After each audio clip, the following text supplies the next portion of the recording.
அனைவருக்கும் வணக்கம். அமுதம் டேரட் சேனலுக்கு உங்களை அன்புடன் வரவேற்பது ஸ்பிரிச்சுவல் சேவி. இன்றைக்கி ஒரு க்ரேஸியான ரீடிங் பார்க்கலாம். இது க்ரேஸின்னு சொல்லிக்கிறது ஏன் அப்படின்னா, இது மெசேஜஸ் ஃப்ரம் யுவர் வாய்ஸ். அப்படி இல்லைனா நமக்குள்ளே இருக்கிற அந்த இன்னர் செல்ஃப் என்ன, நமக்குள்ளே இப்போ என்ன வயசாகிருந்தாலும் நமக்குள்ளே இருக்கிற அந்த குழந்தைத்தனமான சில விஷயங்கள்லாம் இருக்கும் இல்லையா? ஸோ அதை வச்சு தான் இன்றைக்கி நம்ம ரீடிங் பார்க்க போகிறோம். So as usual 2 file. So set 1, set 2. இது ப்ளே அப்படின்ற ஒரு கார்டோட மீனிங் என்னன்னு சொல்லி பார்ப்போம். இது செட் 1க்கான card. And be mindful with your money honey. So இது செட் 2 கார்டு. ஓகே, யாருக்கு என்ன கார்டு வேணும் அப்படின்றத சூஸ் பண்ணிக்கோங்க. ஓகே, செட் 1 அந்த கார்டை சூஸ் பண்ணவங்களுக்கான மீனிங் பார்க்கலாம். So play. உங்கள் சுய பாதுகாப்பு அப்படின்ற ஒரு விஷயம் உங்களுக்கு ரொம்ப வேடிக்கையாக இருக்கிற மாதிரி தோணுது. நீங்கள் விளையாடுறது உங்களுக்கு போதுமான அளவு இருந்திருக்கான்னு தெரியலை உங்கள் பாஸ்டில். ஏன்னா ஆனால் உங்களுடைய விளையாட்டுத்தனத்தெல்லாம் நீங்கள் ரொம்ப இழந்திருக்கீங்க. அதாவது ரொம்ப ஷெட்யூல் போட்டு பார்த்துக்கிட்டு இருக்க வேலையை தான் நீங்கள் இப்போ ரொம்ப பார்த்துக்கிட்டு இருக்கீங்களோ அப்படின்னு தோணுது. ஸோ ரொம்ப வேகமாக போயிட்டுருக்கு உங்கள் வாழ்க்கை. அந்த போகிற வழியில் உங்களுக்கு எப்படி இருக்குது, ஏது பள்ளமா மேடா இல்லை முள் இருக்கா, அது காலை குத்துமா கிழிக்குமா, இதெல்லாம் எந்த நினைவுகள் அந்த தாட்ஸ் எல்லாம் எதுவுமே இல்லாமல் நீங்கள் அந்த வாழ்க்கை காட்டுற பாதையிலேயே ரொம்ப தூரமாக நீங்கள் உங்களுக்கு என்ன பிடிக்கும், எது வேணும் அப்படிலாம் இல்லாமல் உங்கள் கடமைகளை நோக்கி நீங்கள் ரொம்ப ஓடிக்கிட்டே இருக்கீங்க அப்படின்றது இந்த கார்டு ரொம்ப உறுதியாக சொல்லுது. ஸோ விளையாட்டுன்ற ஒரு விஷயந்தான் நம்மளை ரொம்ப குழந்த மாதிரி நினைக்க தோணும். ஏன்னா அதுதான் உண்மை. அந்த குழந்தையாக மாறிட்டிங்கன்னா அதில் இருக்கிற அந்த ஆர்வம் அது வேறு விதமாக போகும். அந்த விளையாட்டு போதும்னே நமக்கு தோணாது. எவ்வளோ டயர்டாகட்டும் அந்த குழந்தைத்தனமான மனசு அதை அதோட தீவிரத்தை உணரவே உணராது. எவ்வளோ விளையாடினாலும் அவங்களுக்கு பத்தவே பத்தாது. ஸோ நீங்கள் என்ன தான் எவ்வளோ தான் செய்ய வேண்டிய விஷயங்கள் என்ன இருந்தாலும் உங்களுக்கான வாழ்க்கைக்காக உங்களுக்குள்ளே இருக்கிற அந்த விளையாட்டுத்தனத்துக்காக கொஞ்சம் முக்கியத்துவம் கொடுங்க.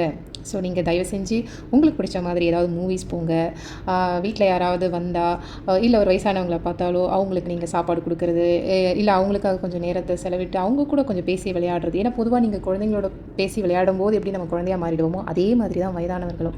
ஸோ அந்த அவங்க தன்மைக்கிட்ட பேசும்போதெல்லாம் பாருங்களேன், அவங்களும் அப்படியே அந்த குழந்தைத்தனமாகவே பேசுவாங்க. அதுவும் உங்களுக்கு ஒரு மிகப்பெரிய மாற்றத்தை கொடுக்கும். அதே மாதிரி ப்ளே கிரவுண்ட் போங்க. உங்களுக்கு ஒன்றும் ரொம்ப வயசெல்லாம் ஒன்றும் ஆகிடலைங்க. நம்ம நினச்சா எப்போவுமே குழந்தை தான்.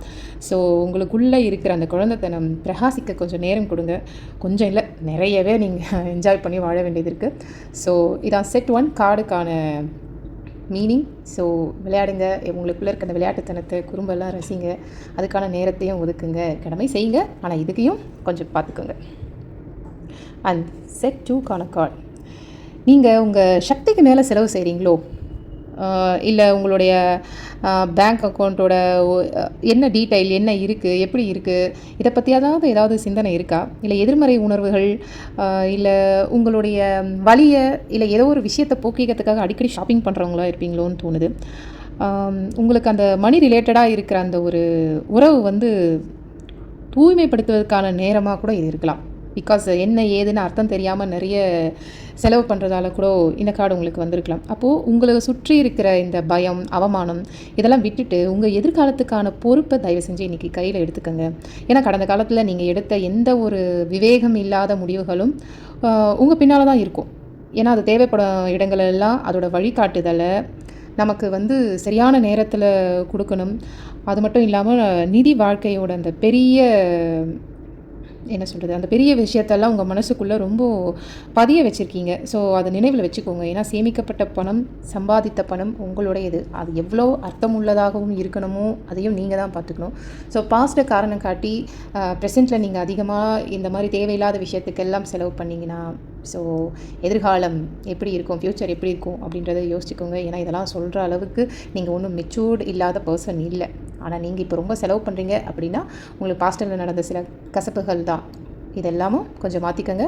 ரொம்ப செலவு பண்ணிக்காதீங்க. வருங்காலத்தையும் நினைவில் வைங்க. ஸோ செட் 2 அவங்க செலக்ட் பண்ண இந்த கார்டுக்கான விஷயங்கள் இதுதான். So all the best.